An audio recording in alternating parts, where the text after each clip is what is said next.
ગુજરાતભરના તમામ લોકોના જીવન સાથે જોડાયેલ અત્યંત ગંભીર, અત્યંત સંવેદનશીલ, અત્યંત મહત્વના મુદ્દો લઈ મુખ્યમંત્રીશ્રીને મળવા આવ્યો છું. છેલ્લા કેટલાક વર્ષોથી ગુજરાતમાં નાની ઉંમરની દીકરીઓને ભગાડી જવાના કે ભાગી જવાના બનાવો ખૂબ વધી રહ્યા છે. ગુજરાતની દરેક જ્ઞાતિ છોકરીઓને ભગાડી જવાની ઘટનાથી ચિંતિત છે. દરેક મા બાપને, દરેક વાલીને, દરેક જ્ઞાતિને પોતાની જ્ઞાતિની દીકરીઓની ચિંતા વધી રહી છે. નાની નાની ઉંમરની છોકરીઓને અમુક છોકરાઓ ભગાડી જાય છે અને પાછળથી ઘણા બધા પ્રશ્નો બને છે. આજે હું આ અતિ સંવેદનશીલ મુદ્દા ઉપર બહુ મહત્વના બે સૂચન લઈ અને મુખ્યમંત્રી સાહેબને મળવા માટે આવ્યો છું. આપણે ત્યાં સમાજમાં એવું જોવામાં આવ્યું છે કે હવે સમાજ શિક્ષણના કારણે, ટેકનોલોજીના કારણે, આધુનિકતાના કારણે સમાજ થોડોક ઉપર આવ્યો છે. જૂના જમાનામાં 16 વર્ષે, 17 વર્ષે, 18 વર્ષે દીકરીના લગ્ન થઈ જતા હતા. આજકાલ ગુજરાતમાં કેટલાક અપવાદને બાદ કરો તો સ્વાભાવિક રીતે દીકરીનો પરિવાર, દીકરીના મા બાપ 21 વર્ષ આસપાસ જ દીકરીના લગ્ન કરે છે. કોઈ 18 વર્ષની છોકરીના લગભગ અપવાદ બાદ કરતા લગ્ન થતા જ નથી. 19 વર્ષે નથી થતા. દરેક જગ્યાએ સમાજ પોતે આગળ નીકળી ગયો છે પણ કાયદો પાછળ રહી ગયો છે. કાયદાનું અસ્તિત્વ જ સમાજ માટે છે. સમાજમાં જે પ્રશ્નો છે એનું સોલ્યુશન એટલે કાયદો, પણ કાયદો પાછળ રહી ગયો છે. કાયદો એક્સપાયર્ડ, આઉટડેટેડ છે. સમાજ આગળ વધી ગયો છે. સમાજ આજે છોકરીના લગ્ન 21 વર્ષ પછી કરે છે. કાયદો 18 વર્ષની મંજૂરી આપે છે. એના કારણે 18 વર્ષની દીકરીઓની હારે ખૂબ બધી દુર્ઘટનાઓ આખા ગુજરાતમાં બને છે. ભૂતકાળના આંકડા ધ્યાને લઈએ તો 18 વર્ષને 1 દિવસ, 18 વર્ષને 2 દિવસ, 18 વર્ષને 1 મહિનો, 18 વર્ષને 2 મહિનાની ઉંમરની દીકરીઓને ભગાડી જવાની ઘટનાઓ આખા ગુજરાતમાં ખૂબ બને છે.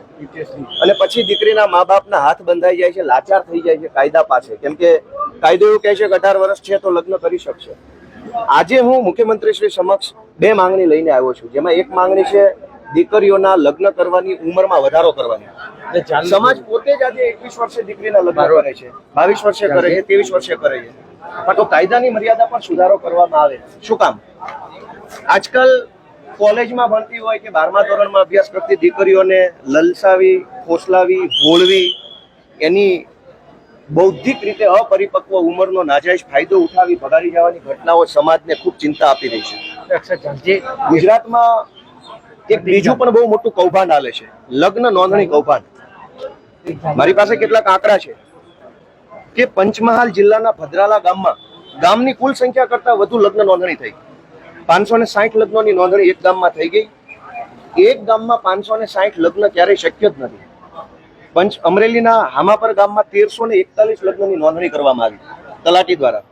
અમરેલીના જામકામાં 944 લગ્નની નોંધણી થઈ. અમરેલીના મુંજિયાસર ગામમાં 380 લગ્નની નોંધણી થઈ. અમરેલીના લુંઘિયા ગામમાં 258 લગ્નોની નોંધણી થઈ. આણંદ તાલુકાના 60 ગામમાં 365 લગ્નોની નોંધણી થઈ. આણંદ તાલુકાના રેલ ગામમાં 1193 લગ્નોની નોંધણી થઈ. ગામની કુલ જનસંખ્યા કરતા ડબલ લગ્ન નોંધણી એક ગામમાં થઈ ગઈ. આણંદ જિલ્લાના વલ્લી ગામમાં 113 લગ્નની નોંધણી થઈ. આણંદ જિલ્લાના એક જ તલાટીએ 1860 લગ્નોની નોંધણી કરી નાખી. આ કૌભાંડ એવું બતાવે છે કે સાબરકાંઠાથી કોઈ 18 વર્ષની દીકરીને ભગાડીને લઈ જાય, એના લગ્નની નોંધણી કોઈ અમરેલીનો કોઈ તલાટી પૈસા લઈ અને કરી આપે છે. અમરેલીથી કોઈ 18 વર્ષની દીકરી ભાગી જાય કે ભગાડીને લઈ જાય, એની લગ્ન નોંધણી સાબરકાંઠાનો કોઈ તલાટી 10,000 રૂપિયા લઈને કરી આપે છે. આ બહુ મોટું કૌભાંડ છે કે એક જ મંત્રીએ, તલાટી મંત્રીએ 1800 લગ્નોની નોંધણી કરી નાખી. અનેક એવા ગામડાઓ છે ગુજરાતના જે ગામની કુલ જનસંખ્યા કરતા વધુ લગ્ન નોંધણી ગામમાં થઈ ગઈ. બહુ મોટા પાયે રેકેટ ચાલે છે. આપણી દીકરીઓને ફસાવવાનું, આપણી દીકરીઓને ભોળવવાનું અને દીકરીઓને આવી રીતે લગ્ન કરાવડાવી અને એનું જીવન બરબાદ કરવાનું એક ષડયંત્ર હાલે છે.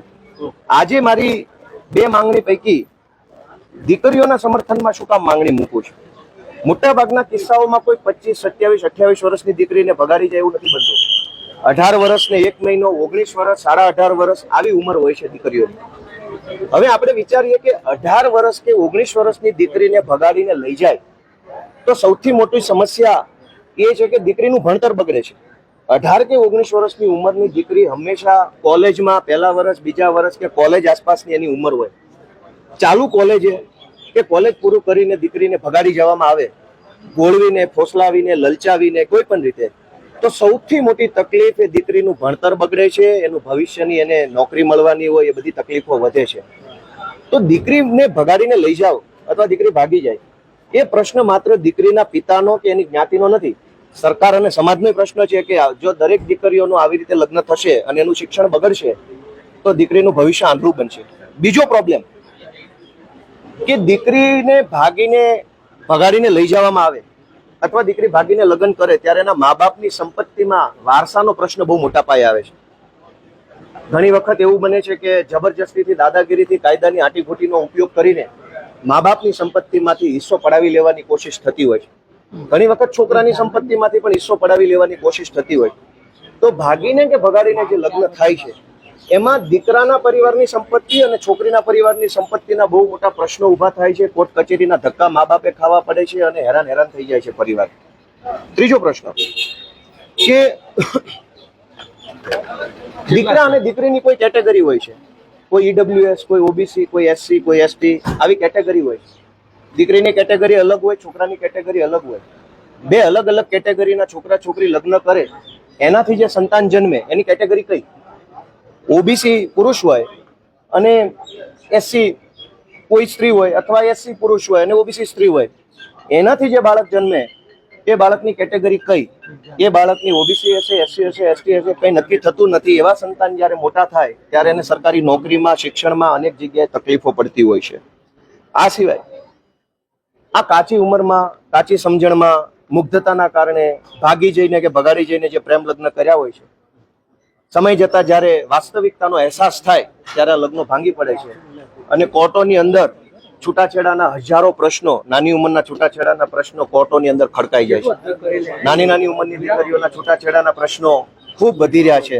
લીગલ કોમ્પ્લિકેશન્સ આવે છે, ખૂબ બધી તકલીફો પડે છે. આ સિવાય ઘણી વખત ચડામણીથી, ઉશ્કેરણીના કારણે છોકરી દ્વારા પોતાના મા બાપ ઉપર ખોટા કેસ કરવામાં આવે છે અથવા તો ભરણ પોષણ અને શારીરિક માનસિક ત્રાસ અંગેની સાસરિયા પક્ષ ઉપર ફરિયાદ કરવામાં આવે છે.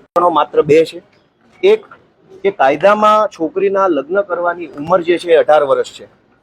વાસ્તવિક રીતે આજનો સમાજ 18 વર્ષની દીકરીના લગ્ન કરતો નથી. અપવાદરૂપ કોઈ રૂઢિચુસ્તતાના કારણે, કોઈ જ્ઞાતિ પરંપરાના કારણે થતા હોય, પણ મોટા સ્કેલ ઉપર, લાર્જ સ્કેલ ઉપર ક્યાંય દીકરીના 18 વર્ષે લગ્ન થતા નથી, 18.5 થતા નથી, 19 થતા નથી.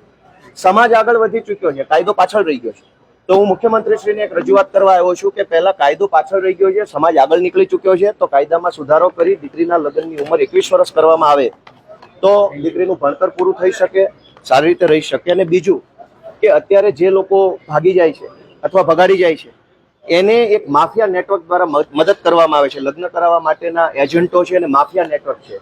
એ છોકરા છોકરીઓને પ્રોટેક્શન આપવું, એના લગ્ન કરાવી દેવા, પૈસા લઈને ગમે ત્યાં ખોટા દાખલા, ખોટા સર્ટિફિકેટ, અસલ પુરાવા હોય ના હોય, ગમે તેમ કરીને એના લગ્ન નોંધણી થઈ જાય છે. એક તલાટી મંત્રીએ 1800 લગ્નોની નોંધણી એક ગામમાં કરી નાખી. જે ગામની જનસંખ્યા જ 1800 નથી, એ ગામમાં 1800 લગ્નોની નોંધણી એ મોટું ષડયંત્ર છે. મારી ગુજરાતના મુખ્યમંત્રી પાસે માંગણી છે કે જો ભાગી જનાર કે ભગાડી જનાર છોકરીના લગ્નની નોંધણી એનું કાયમી નિવાસ સ્થાન એટલે કે એના આધાર કાર્ડમાં જે સરનામું છે એ જ ગામમાં નોંધણી કરવાનો કાયદો લાવવામાં આવે.